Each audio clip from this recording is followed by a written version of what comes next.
రషీదును చంపిన నడి రోడ్డు మీద చంపిన ఘటనను కూడా ఢిల్లీలో దీక్షను చేస్తూ యావత్ దేశానికి కూడా చూపించిన పరిస్థితి కూడా చూసాం. చంద్రబాబు నాయుడు గారి పరిపాలనలో ఈరోజు ఏం చేస్తా ఉన్నారు అనంటే దొంగ సాక్ష్యాలను వీళ్ళే క్రియేట్ చేస్తూ ఉన్నారు. వీళ్ళే దొంగ సాక్ష్యాలను క్రియేట్ చేసి వీళ్ళకు నచ్చని నాయకులందరినీ కూడా ఒక పద్ధతి ప్రకారము కేసుల్లో ఇరికించి జైల్లో పాలు చేసే కార్యక్రమము, చంపించే కార్యక్రమాలు దగ్గర నుండి చంద్రబాబు నాయుడు గారు చేస్తూ ఉన్నారు. మొన్ననే పోసాని కృష్ణమూర్తిని చూసాం. పోసాని కృష్ణమూర్తి అనే వ్యక్తి సినిమాలో దర్శకుడు. ఆ మనిషి చేసిన తప్పల్లో ఏమిటంటే నంది అవార్డు తనకు ఇస్తే నంది అవార్డును తాను తీసుకోకుండా కుల వివక్ష పాటిస్తున్నారు అని చెప్పి ఒక స్టేట్మెంట్ ఇవ్వడం ఆయన చేసిన తప్పు.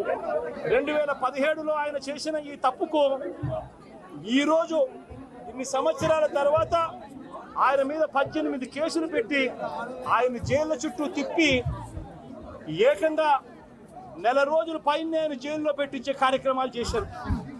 దళిత మాదిగ సామాజిక వర్గానికి సంబంధించిన మా లోక్సభ సభ్యుడు, మాజీ లోక్సభ సభ్యుడు నందిగాం సురేష్ పై తప్పుడు కేసులు పెట్టి ఏకంగా 145 రోజులు అతన్ని జైల్లో పెట్టడం కూడా చేశారు.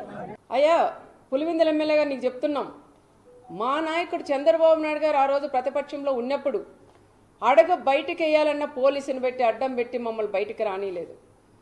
మా నాయకునితో పాటు మాలాంటి వాళ్ళు కూడా మేము ధర్నాకు చేసినా, ఒక మెమరాండం ఇచ్చేదానికి పోయినా, ఎవరైనా చనిపోతే వాళ్ళు పరామర్శించే పోయినా, ఒక ఫంక్షన్ పోయినా కూడా మీ తోపుని అడగండి ఎన్ని ఇబ్బందులు పెట్టినారని.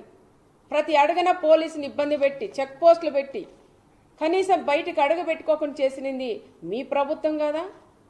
నీ వైఎస్ఆర్ ప్రభుత్వం నువ్వు సీఎంగా ఉన్నప్పుడు ఇలాంటివన్నీ చేసి ఈరోజు దుర్మార్గంగా మా నాయకుడు చంద్రబాబు నాయుడు గారి గురించి మా గురించి మాట్లాడే స్థాయి కూడా నీకు లేదని నేను జగన్ రెడ్డికి కూడా నేను చెప్తున్నా. ఏదో వచ్చినావు పరామర్శించు, వాళ్ళకి ఏందన్నా సహాయం చేసి వెళ్ళంతే కానీ నువ్వు గ్రామాల్లోకి వచ్చి చిచ్చులు పెట్టడం అది సరికాదని కూడా చెప్తున్నా. సొంతం నీ చిన్నాయనని చంపితే అన్నా మా నాన్నని చంపారు న్యాయం చేయమంటే కూడా నువ్వు చేయలేని వ్యక్తి ఈరోజు నా మండలాల్లోకి వచ్చి నువ్వు న్యాయం చేస్తావంటే ప్రజలు ఏ విధంగా నమ్ముతారని ఒక్కసారి నువ్వు కూడా ఆలోచన చేయాలని కూడా నేను చెప్తున్నావు. నువ్వు ఇక్కడ వచ్చి సెల్ఫీలకి జై జైలు పలికించుకునేదానికి ఇక్కడ వచ్చినావు అనేది కూడా క్లారిటీ ప్రజలందరికీ కూడా వచ్చింది.